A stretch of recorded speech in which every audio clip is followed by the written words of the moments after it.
Okay guys, आज मैं एक नया आर्ट वर्क बना रहा हूँ और इस वीडियो में मैं ड्राइंग के प्रोसेस के बारे में बात नहीं करना चाहता, बल्कि एक इम्पोर्टेंट बात शेयर करना चाहता हूँ कि कंसिस्टेंसी की पावर होती क्या है। तो गाइस, जब भी हम कोई नई स्किल सीखना शुरू करते हैं, शुरू में हमसे परफेक्ट लाइन नहीं बनती, किसी से नहीं बनती, मेरे से भी नहीं बनती थी। प्रोपोर्शन गलत होता है, शेडिंग वीक लगती है, मतलब बेकारी होती है। शुरू शुरू में तो बेकारी होती है और ये बिल्कुल नॉर्मल होता है। हर कोई इसी फेज से गुजरता है और धीरे धीरे ही सीखता है चीज़ों को। तो इस ड्राइंग करते करते मैंने एक चीज़ सीखी है जो मैं आपको बता रहा हूँ कि टैलेंट जो है वो इतना इम्पोर्टेंट नहीं होता जितनी प्रैक्टिस और पेशेंस होती है। अगर तुम डेली थोड़ा भी ड्रॉ करते हो और पूरे मन से करते हो, चीज़ों को सीखते हो, तो इम्प्रूवमेंट आपको आगे चल के ज़रूर मिलेगी ही मिलेगी। धीरे धीरे करके ही सही, पर हर एक गलती से आप नई चीज़ सीखोगे। तो गाइज़, एक और चीज़ जो मैं बताना चाहता हूँ जो बाकी लोगों को ठीक से समझ नहीं आती, कि हमें रेफरेंस का यूज़ करने से डरना नहीं चाहिए। बिना रेफरेंस के ड्रॉ करना एक स्किल होती है जो धीरे धीरे ड्रॉ करते करते हमें आती है।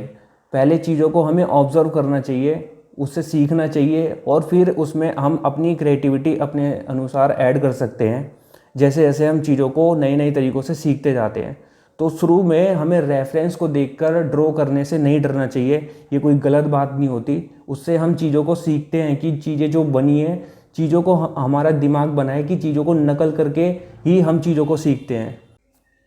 तो गाइज़, मैं आपको आज अपनी स्केचबुक दिखाना चाहता हूँ कि कैसे मैंने उसमें ड्राइंग करते करते अपनी ड्राइंग को बेहतर करा। ये मेरी कुछ ड्राइंग्स हैं, आप देख सकते हो, और कैसे कैसे मैं चीज़ों को ड्रॉ कर रहा था और उस हिसाब से मैं सीख रहा था कि अगर कोई चीज़ ऐसे ड्रॉ हो रही है तो इसको आगे मैं कैसे यूज़ कर सकता हूँ।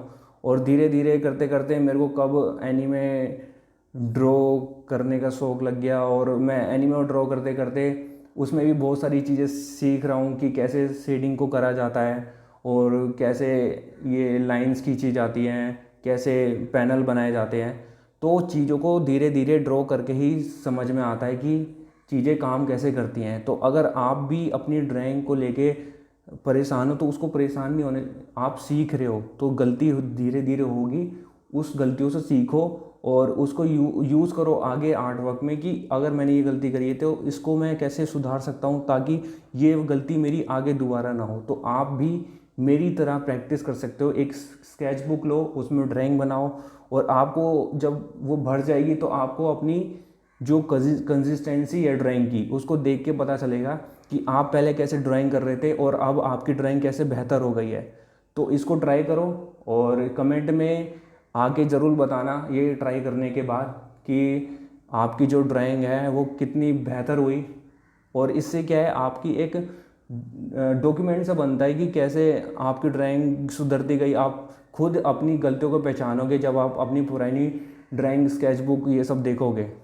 तो गाइज़, आज के लिए इतना ही। अगर आप भी मेरी तरह ड्राइंग सीख रहे हो तो आप भी एक प्रॉमिस करो कि 10 मिनट के लिए ही सही, पर हर रोज़ एक ड्राइंग करेंगे और उससे कुछ नई चीज़ें सीखेंगे और अपनी आर्ट जर्नी का एक हीरो बनेंगे ताकि हम आगे लोगों की मदद कर सकें। और ये बातें अगर आपको हेल्पफुल लगी तो कमेंट में ज़रूर बताना और इस वीडियो को लाइक कर देना। ऐसी अगली वीडियो में मैं मिलता हूँ आपको।